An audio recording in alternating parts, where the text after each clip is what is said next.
Documentary style video editing course की पहली class में एक भाई साहब ने ये कमेंट किया कि बेसिक लेवल की चीज़ें यूट्यूब पर ऑलरेडी पड़ी हैं तो एडवांस लेवल से शुरू करना चाहिए। आज की क्लास में हम प्रीमियर के ऊपर मैप एनिमेशन बनाना सीखेंगे। तो सबसे पहली बात यह है कि राइट एसेट्स को चूज़ करना ये बहुत इंपॉर्टेंट है। अगर आपने सही एसेट्स चूज़ कर लिए, उसका प्रॉपर कलर थीम हो, उसका जो कलर थीम आपने चूज़ करना है, उसके लिए जो फ़ॉन्ट आपने चूज़ करना है, उसके लिए जो आपने ग्राफिक्स एलिमेंट जो लगाने हैं उसमें खूबसूरती हो, और फिर जो एनिमेशन का प्रोसेस है उसमें अगर थोड़ी बहुत कमी बेशी भी रह जाए, लेकिन एक ओवरऑल जो एसेट्स की लुक होती है उसकी वजह से डिज़ाइन बहुत ही अपीलिंग शो होता है। मैंने फ्री पिक से एक ये मैप डाउनलोड कर लिया है। अब इसमें से जो मुझे चीज़ें चाहिए वो मैं रख लूँगा, बाकी को मैं डिलीट कर दूँगा। मुझे ये टाइटल्स वगैरह कुछ भी नहीं चाहिए, इनको मैं यहाँ से डिलीट कर देता हूँ। इसके अलावा ये जो लाइंस हैं वो भी मुझे नहीं चाहिए, इसको भी मैं डिलीट कर दूँगा। इसके अलावा ये जो मार्कर्स हैं ये भी नहीं चाहिए, और मुझे सिर्फ इसमें से ये चाइना का मैप और ये पूरा वर्ल्ड का मैप चाहिए। तो उसके लिए मैं इसको यहाँ से कर लूँगा रिलीज़ क्लिपिंग मास्क, और ये मैप अलग हो गया और ये मैप अलग अलग हो गया। अब सबसे पहले तो मैं इसको डबल क्लिक करके इसको एक साइड पे ले आऊँगा।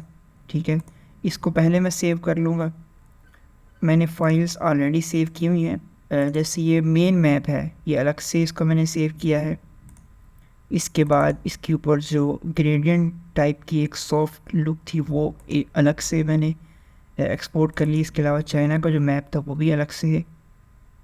भी अलग से एक्सपोर्ट किया हुआ है। तो इसके साथ ये भी एक पीएनजी मैंने एक्सपोर्ट कर रखी है। तो आप इनको एक एक एलिमेंट करके एक्सपोर्ट कर लें। अब देखें यहाँ पर ये जो एक इशू आ रहा है कि ये इसके अंदर मास्क हुआ था, तो इसको मैं यहाँ से दोनों को सेलेक्ट कर लूँगा और पाथ फाइंडर में आकर यहाँ पर इसको मैं इंटरसेक्ट कर दूँगा। यानी इन दो शेप्स के दरमियान में जो एरिया इंटरसेक्ट हो रहा था इसने सिर्फ उसको यहाँ पर रखा है, बाकियों को रिमूव कर दिया है। अब इसका मैं कलर यहाँ पर जो भी रखना चाहूँ वो रख सकता हूँ। जैसे इसका मैं कलर कर देता हूँ रेड, या फिर कलर के हिसाब से देखूँगा कि यहाँ पर कौन सा कलर बेहतर लग रहा है। इसको मैं सेव कर लेता हूँ control shift alt S press करके। तो इसको मैं कर लेता हूँ सेव। 1920 रेजोल्यूशन रखता हूँ इसकी, और यहाँ से जेपीईजी की जगह पर जाकर इसको मैं कर लेता हूँ पीएनजी, और इसको मैं कर देता हूँ सेव। इसके बाद आप प्रीमियर के ऊपर जाएंगे। यहाँ पर मैं इसको मैनेज करने के लिए मुख्तलिफ फ़ोल्डर्स बना लेता हूँ। मसलन यहाँ पर वॉइस फॉरवर्ड, यहाँ पर मैं इसको बना देता हूँ फुटेजेस, और ये सब फोल्डर बन गया, लेकिन मुझे सब फोल्डर नहीं चाहिए। तो इसको मैं ड्रैग करके पीछे करूँगा तो ये अलग से एक मुस्तकिल फ़ोल्डर बन जाएगा। इसके बाद यहाँ पर मैं इसको यहाँ पर नाम देता हूँ ग्राफिक्स, और ज़रूरत के मुताबिक जितने भी फोल्डर्स आपको बनाने हो आप बना सकते हैं। तो डबल क्लिक करके मैं यहाँ पर फाइल्स को इंपोर्ट कर सकता हूँ, या फिर डायरेक्ट फोल्डर को ओपन करके यहाँ पर मैप को एक्सपोर्ट कर लूँगा, मैप को इंपोर्ट कर लूँगा। अब हमने सीक्वेंस बनाना है, और सीक्वेंस को मैं 1080 ही रखूँगा, और इसको नाम दे देता हूँ मैप एनिमेशन। और यहाँ पर अपनी जो मेन मैप की जो इमेज है इसको मैं यहाँ पर कर लेता हूँ इंपोर्ट। अब ये मेरे पास एक मेन जो इमेज है मैप की वो यहाँ पर आ गई। इसके अलावा जिस कंट्री को हाईलाइट करना है उसको भी मैं यहाँ पर लेकर आ गया हूँ। अब देखिए कि एग्जैक्ट यहाँ पर आकर पेस्ट हो गया है। जैसे ही मैंने इसको ड्रैग करके यहाँ पर रखा तो ये बिल्कुल उसी जगह पर आ गया जहाँ पर इसको आना चाहिए, यानी चाइना का मैप जहाँ पर है वहीं पर ये शो हो रहा है। ये इस तरह से आपने करना है कि इसको आपने किसी और जगह पर रख कर एक्सपोर्ट नहीं करना, बल्कि बाय डिफ़ॉल्ट जो भी मैप जहाँ पर होगा उसको वहीं पर रख कर आपने एक्सपोर्ट करना है, या जिस कंट्री को भी आपने हाईलाइट करना है उसको आपने उसकी उसी जगह पर रख कर एक्सपोर्ट करना है। मसलन मैंने अलग से इस फाइल को भी एक्सपोर्ट कर लिया 1920 की रेजोल्यूशन में, और अलग से इस फाइल को भी इसी कैनवस के अंदर 1920 की रेजोल्यूशन के साथ कैनवस के साथ इसको एक्सपोर्ट किया। तो जैसे ही मैंने दोनों फाइल को यहाँ पर इंपोर्ट किया तो ये देखें एग्जैक्ट यहाँ पर ये फाइल्स सेट हो गई हैं। अब देखें इसको मैं शिफ्ट ई प्रेस करके एनेबल और डिसेबल अगर करके देखूँ तो ये देखिए ये मैप अलग से बिल्कुल। तो इसके ऊपर हम डिफरेंट तरह के एनिमेशंस अप्लाई कर सकते हैं अलग से। इसको हाईलाइट कर सकते हैं, इसके ऊपर ओपेसिटी लगा सकते हैं, इसको ग्लिच इफेक्ट दे सकते हैं, कोई भी इफेक्ट देना चाहिए हम दे सकते हैं। अच्छा, अब ये हमारे पास आ गया। इसके बाद अगर आपने इसके ऊपर कोई टेक्स्ट ऐड करना है, कोई और ग्राफिक्स ऐड करने हैं तो आप वो भी कर सकते हैं। इसके ऊपर अगर आपने कोई ओवरलेज ऐड करने हैं वो भी कर सकते हैं। लेकिन ओवरले अगर आप ऐड करना चाहते हैं तो वो आप सारी एनिमेशन करके वो एंड पे आप लगाएं, क्योंकि ओवरलेज लगाने से आमतौर पर प्रोजेक्ट हैवी हो जाता है।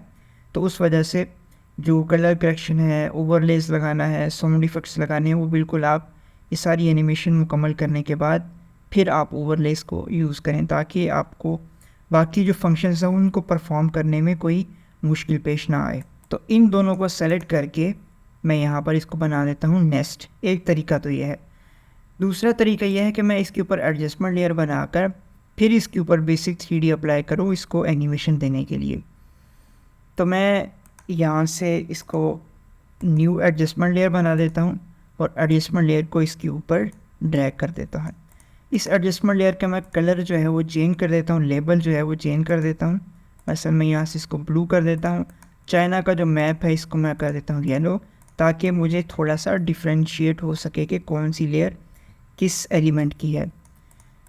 तो अब एडजस्टमेंट लेयर के ऊपर मैं अगर कोई इफ़ेक्ट अप्लाई करूँ तो वो इन नीचे वाली लेयर्स के ऊपर अप्लाई भी हो जाएगा। अब मैं इफ़ेक्ट कंट्रोल में जाता हूँ और यहाँ से इसको देखें, कुछ इस तरह से एनिमेशन इसको दे सकता हूँ।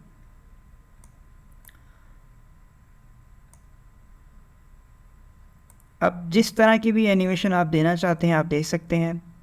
मसलन मैं यहाँ से इसको चाहता हूँ कि इसको पोजीशन भी दूँ, स्केल भी दूँ, और बाकी जो प्रॉपर्टीज़ हैं इनको भी की फ्रेम देना चाहता हूँ, और इन की फ्रेम्स को मैं ले आता हूँ पीछे की तरफ और यहाँ से इसको मैं कुछ इस तरह से मूव कर देता हूँ।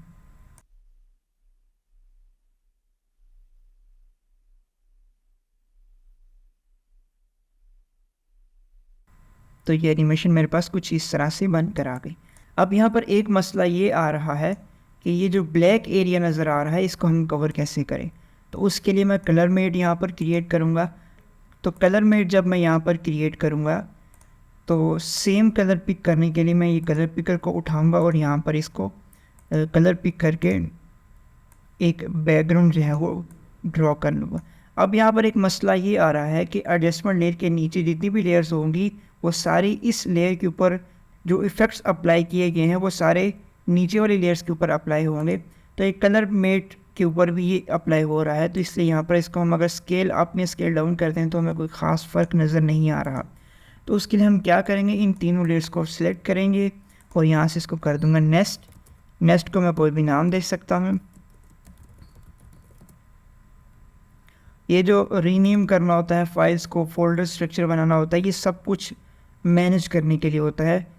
इस तरह से आपका ज़्यादा फोकस क्रिएटिविटी पे रहता है, ना कि फ़ाइलों को मैनेज करने में और फाइलों के अंदर मुख्तलिफ एलिमेंट्स को ढूंढने में। तो ये अपनी आदत बना लें चीज़ों को रीनेम करने का, फाइल्स को मैनेज करने का। अभी जो हमने एक कलर में बनाया था उसको मैं यहाँ पर नीचे ले आऊँगा कुछ इस तरह से।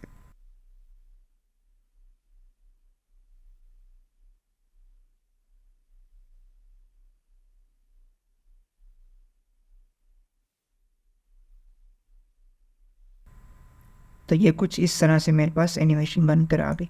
इसमें एक और मसला आप देख रहे हैं कि ये जो एजेस हैं ये नज़र आ रहे हैं, तो इनको मैं सेलेक्ट करके एडजस्टमेंट को मैं कर देता हूँ ऑफ फ़िलहाल के लिए। और ये जो मेन लेयर है इसको मैं कर दूँगा मास्क। मास्क करने के लिए इफ़ेक्ट कंट्रोल में जाऊँगा और यहाँ पर इसके जो ओपेसिटी है यहाँ पर इसको पेन टूल के ज़रिए से भी फ्री ड्रॉ करके मैं एक मास्क क्रिएट कर सकता हूँ, या फिर मैं एक सर्कुलर मास्क जो है वो ड्रॉ कर सकता हूँ। तो यहाँ पर मैं एक मास्क इसको दे देता हूँ ताकि वो जो एजेस थी वो हमें ख़राब नज़र ना आए, और इसका फेदर भी मैं थोड़ा सा बढ़ा देता हूँ। अब अगर मैं एडजस्टमेंट लेयर को ऑन करके देखूँ तो ये एनिमेशन कुछ इस तरह से नज़र आएगी, और मेन लेयर के ऊपर जाएँ तो हमें ये कुछ इस तरह का ये इफ़ेक्ट दे रहा है। अब देखें जो आपको पहले एजेस नज़र आ रहे थे वो आपको अब नज़र नहीं आ रहे। तो इस तरह से इसके अंदर एक क्लीन लुक आ रही है। अब अगर मज़ीद इसके ऊपर आप टेक्स्ट ऐड करना चाहते हैं तो वो आप इसके ऊपर नेक्स्ट लेयर को ओपन करें और यहाँ पर आप कोई भी टेक्स्ट जो है वो इस लेयर के नीचे, एडजस्टमेंट लेयर के नीचे ऐड कर सकते हैं। मैं प्रीमियर कंपोज़र यूज़ कर रहा हूँ, इसके अंदर बहुत सारे बने बनाए प्रीसेट्स ऑलरेडी मौजूद हैं, वो आप यूज़ कर सकते हैं। मैं इसको यहाँ पर ऐड कर देता हूँ और यहाँ पर इसको कोई भी नाम दे देता है और फ़ॉन्ट जो भी आप देना चाहें वो आप दे सकते हैं। लेकिन फ़ॉन्ट जो भी आप यूज़ करें वो आपके प्रोजेक्ट के मुताबिक हो, यानी कि अगर आप कोई क्लासिक टाइप की डॉक्यूमेंट्री एडिट कर रहे हैं तो आपको फ़ॉन्ट भी उसी टाइप का आना चाहिए, क्लासिक टाइप का। अगर आप कोई टेक्नोलॉजी वाली कोई वीडियो बना रहे हैं तो उसके अंदर भी फ़ॉन्ट आपको उसी तरह का रखना चाहिए। तो ये चीज़ें हम आहिस्ता आहिस्ता साथ साथ डिस्कस करते चले जाएंगे। तो यहाँ पर फ़िलहाल मैं इसको कोई भी रेंडमली फ़ॉन्ट दे देता हूँ। PBS के नाम से एक फ़ॉन्ट वो मैंने इसको दे दिया है और यहाँ से इसकी पोजीशन को मैं सेट कर देता हूँ और यहाँ से इसकी जो ट्रांसफॉर्म प्रॉपर्टी में जाकर इसको यहाँ से कुछ एडजस्ट कर देता हूँ।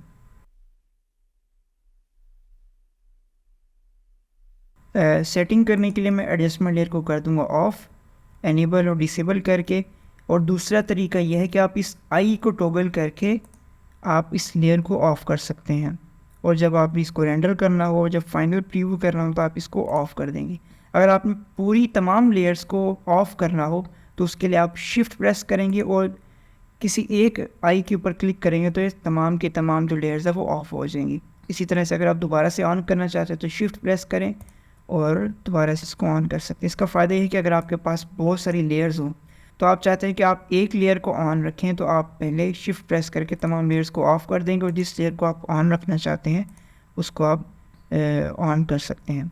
मैं शिफ्ट प्रेस करके सब तमाम लेयर्स को ऑन कर देता हूँ और सिर्फ एक लेयर मुझे ऑफ़ करनी है, बाकी तमाम लेयर्स रखनी है और फिर उसके बाद मैं यहाँ से इसकी कुछ सेटिंग कर लेता हूँ। इसके अलावा अगर आप कलर वगैरह चेंज करना चाहते हैं तो आप कलर प्रॉपर्टी के अंदर आकर टेक्स्ट का कलर, कंटेनर का कलर और जो कलर फील्ड है उसको भी आप चेंज कर सकते हैं। मैं इसको सेम वही कलर दे देता हूँ जो एक्चुअल में मैप का है, इसको मैं कर देता हूँ ओके। तो ये देखें कलर यहाँ पर चेंज हो गया। और मज़ीद अगर आपको कोई और एलिमेंट इसके अंदर यूज़ करने हैं, इन्फोग्राफिक्स लगानी है, कोई और चीज़ लगानी है तो आप वो भी लगा सकते हैं।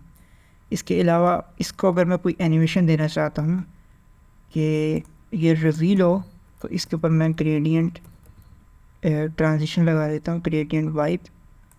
इसके ऊपर मैं ये ग्रेडियंट वाइप एक इफ़ेक्ट है, इसको मैं अप्लाई करूँगा। स्मूथनेस इसकी थोड़ी सी मैं बढ़ा दूँगा और अब देखिए इसको अगर मैं प्ले करके देखूँ तो ये कुछ इस तरह से मुझे नज़र आएगा। इसको मैं थोड़ा सा ड्रैग करके इसका जो ड्यूरेशन है वो बढ़ा देता हूँ।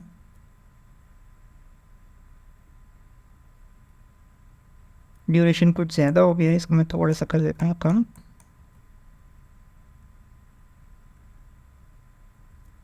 इतना काफ़ी है। और ये जो टेक्स्ट है इसको मैं ले आता हूँ आगे, कुछ इस तरह से हमारे पास ये एनिमेशन बन गई। अब इस लेयर को मैं कर देता हूँ ऑन और वापस अपनी इस मास्टर लेयर के ऊपर आते हैं। तो इसको अगर मैं प्ले करके देखूँ तो ये हमें कुछ इस तरह का नज़र आएगा।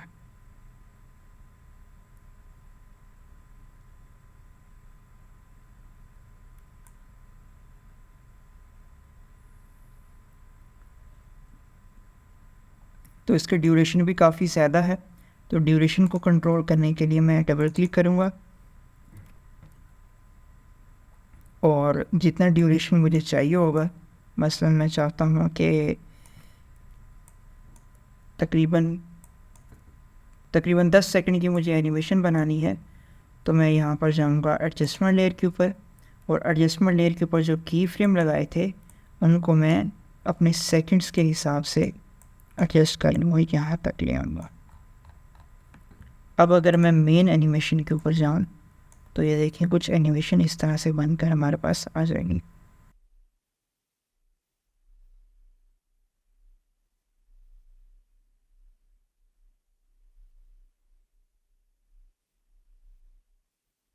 इसके बाद अगर आप इसके ऊपर कोई ओवरले लगाना चाहते हैं तो आप वो भी लगा सकते हैं।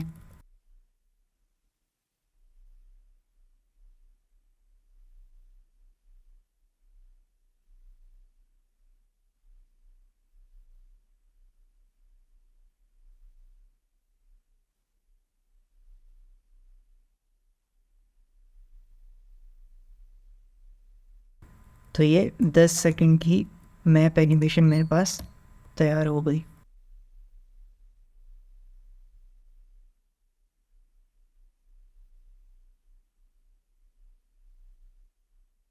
इसी तरह से अगर आप मल्टीपल कंट्रीज दिखाना चाहते हैं तो तो जिस कंट्री को भी आप दिखाना चाहते हैं उसको आप अलग से उसकी PNG एक्सपोर्ट कर लें, और इसी तरह से आप प्रीमियर के ऊपर लाकर उसको कोई भी ट्रांजिशन इफेक्ट देकर, या फिर आप मैनुअली ओपेसिटी को कंट्रोल करके, या फिर फ्लिकरिंग टाइप का इफ़ेक्ट आप ओपेसिटी को कंट्रोल करके बना सकते हैं। तो आज की इस क्लास में हमने ये सीखा कि किस तरह से हम प्रीमियर के ऊपर बहुत ही सिंपल तरीके से मैप एनिमेशन किस तरह से बना सकते हैं। और सबसे अहम बात जो याद रखने वाली है कि सही और दुरुस्त यानी राइट एलिमेंट्स का इंतखाब। यहाँ पर अगर कोई कमी रह गई तो फिर आप जितनी मर्ज़ी एडवांस लेवल की एनिमेशन बना लें, वो एनिमेशन बिल्कुल भी अच्छी नहीं लगेगी। यानी कि आपको ज़्यादा काम स्टिल ग्राफिक्स के ऊपर करना है। अगर आपने फ़ोटोशॉप के ऊपर या फिर इलस्ट्रेटर के ऊपर कोई अच्छे ग्राफिक्स डिज़ाइन कर लिए हैं, या मैप हो, चाहे कोई टेक्स्ट एनिमेशन हो, चाहे कोई स्लाइड शो हो, अगर आपने उसकी कलर स्कीम, उसके अंदर जो फ़ॉन्ट इस्तेमाल हुआ है, उसके अंदर जो लेआउट है, वो अगर बेहतरीन है, तो आप एनिमेशन अगर बहुत ही सटल लेवल की भी करें, बेसिक लेवल की भी एनिमेशन बनाएं, तो फिर भी आपका डिज़ाइन बहुत ही अच्छा लगेगा। वो इसलिए क्योंकि आपने एसेट्स के ऊपर जो कवानीन के मुताबिक जो भी चीज़ें थी वो आपने सारी की सारी अप्लाई की हैं। तो एनिमेशन अगर आप सिंपल प्रीमियर के ऊपर स्केल इन, स्केल आउट या बेसिक 3D भी अगर इस्तेमाल करते हैं, बहुत ही बेसिक लेवल का, फिर भी आपकी एनिमेशन बहुत ही एडवांस लेवल की लगेगी, ज़बरदस्त लगेगी। तो आपने एसेट्स को हमेशा टाइम लगा कर चूज़ करना है, उसको डिज़ाइन करना है, फिर उसके बाद आप उसके ऊपर एडिटिंग का काम आसानी के साथ कर सकते हैं। लेकिन अगर आपके डिज़ाइन के अंदर ही, आपके मैप के अंदर ही नीले पीले रंग हों और ना कोई कलर स्कीम हो, फ़ॉन्ट भी आपने अजीब सा इस्तेमाल किया हो, तो वो डिज़ाइन आपका बिल्कुल भी प्रोफेशनल नहीं लगेगा। इस कोर्स में जो सबसे ज़्यादा जिसके ऊपर मैंने फ़ोकस करना है वो ये है कि जो चीज़ मैं आपको अभी बताने जा रहा हूँ, ये मैंने अभी आकर सीखी है। कि पहले तो मैंने टेक्निकल चीज़ें बहुत ज़्यादा सीखी थी, प्रीमियर के ऊपर एडिटिंग कैसे करते हैं, फ़लाँ इफ़ेक्ट कैसे इस्तेमाल करते हैं, फ़लाँ प्लगइन कैसे यूज़ करते हैं, ये बहुत सारी टेक्निक्स मैंने सीखी। लेकिन बाद में पता चला कि ये सारी टेक्निक्स सीख तो ली हैं, लेकिन मैं इनको इस्तेमाल कहाँ पे करूँ? जब आपको स्टोरी टेलिंग ही नहीं आती, जब आपको कोई आइडिया एग्जीक्यूट ही नहीं करना आता, तो ये इन सारी चीज़ों को सीखने का क्या फ़ायदा? तो अभी मुझे समझ में आया कि इस आइडिया जो है ना आपका, वो बहुत ही इम्पोर्टेंट होता है। आइडिया के ऊपर अगर आप टाइम लगा लेते हैं तो उसकी एग्जीक्यूशन में आपको बिल्कुल मसला पेश नहीं आएगा, उसकी एडिटिंग में आपको बिल्कुल मसला पेश नहीं आएगा। आपको एक एक चीज़ पता होगी कि मुझे अब यहाँ पर क्या करना है, क्या नहीं करना है। और ये जो बात है कि क्या नहीं करना, इसकी वजह से आप अपनी एडिटिंग को बहुत ज़्यादा फास्ट कर सकते हैं। यानी कि जब हम एडिटिंग कर रहे होते हैं तो हमारे जहन में आता है ये भी कर लूँ, ये भी कर लूँ, ये भी कर लूँगा, तो इस तरह से आपका जो प्रोजेक्ट है वो बहुत ही लेट हो जाता है और आप प्रोजेक्ट टाइम पर डिलीवर नहीं कर सकते। अगर आप अपनी वीडियो बना रहे हैं तो उसके ऊपर बहुत ज़्यादा टाइम लगा देंगे। तो ये चीज़ बहुत अहम है कि क्या नहीं करना हमें। ये चीज़ें मैं आपको आहिस्ता आहिस्ता आने वाली वीडियोस में बताता चलूँगा। तो फिर बात वही है, एसेट्स के ऊपर आपने ज़्यादा काम करना है। यानी जो कुछ भी आप बनाएंगे, डिज़ाइन बनाएंगे, स्टिल ग्राफिक्स होंगे, जो कुछ भी होगा उसके ऊपर आपने टाइम लगा कर colour scheme, font, layout, design, hierarchy, ये सारी चीज़ें आपने उसके अंदर अप्लाई करनी है। तो इसके लिए आपके पास ग्राफिक डिज़ाइन स्किल होना भी ज़रूरी है। यानी आपको कलर स्कीम का थोड़ा बहुत पता हो, आपको लेआउट का थोड़ा बहुत पता हो, आपको डिज़ाइन के अंदर इंगेज कैसे करना है ये आपको पता हो। तो ये सारी चीज़ें आपको पता होना लाजमी है। फिर उसके बाद अगर आप ये सारी चीज़ें स्टिल ग्राफिक्स में डिज़ाइन कर लेते हैं तो फिर एनिमेशन आपके लिए कोई मुश्किल काम नहीं रह जाता। अब ये मैप एनिमेशन हमने बनाई इस क्लास में, इसके ऊपर आप कोई इफ़ेक्ट लगा सकते हैं, बैकग्राउंड म्यूज़िक लगा सकते हैं और इसको आप अपने प्रोजेक्ट्स के अंदर इस्तेमाल कर सकते हैं। तो इस कोर्स के लिए मैंने एक रैंडमली टाइमलाइन बनाई हुई है कि मैं इस कोर्स में ये चीज़ें सिखाऊंगा। तो कमेंट्स में मुझे बताएं कि आप कौन कौन से इफ़ेक्ट्स और कौन कौन सी टेक्निक्स और चीज़ें सीखना चाहते हैं। और इस कोर्स में एक और चीज़ मैं ऐड करूँगा कि जैसे बड़े चैनल्स हैं जो बहुत ही प्रोफेशनल लेवल की एडिटिंग करते हैं, जैसे वॉक्स हो गया या इस तरह के और दीगर चैनल्स हैं, उनकी वीडियोस के अंदर जो अट्रैक्टिव एलिमेंट्स और एनिमेशंस इस्तेमाल होती हैं उनको मैं डिकोड करूँगा कि इन्होंने ये एनिमेशन किस तरह से बनाई और आप वो एनिमेशंस किस तरह से बना सकते हैं। तो इस तरह से आपकी जो लर्निंग होगी डॉक्यूमेंट्री स्टाइल वीडियो एडिटिंग की, वो काफ़ी ज़्यादा फास्ट होगी।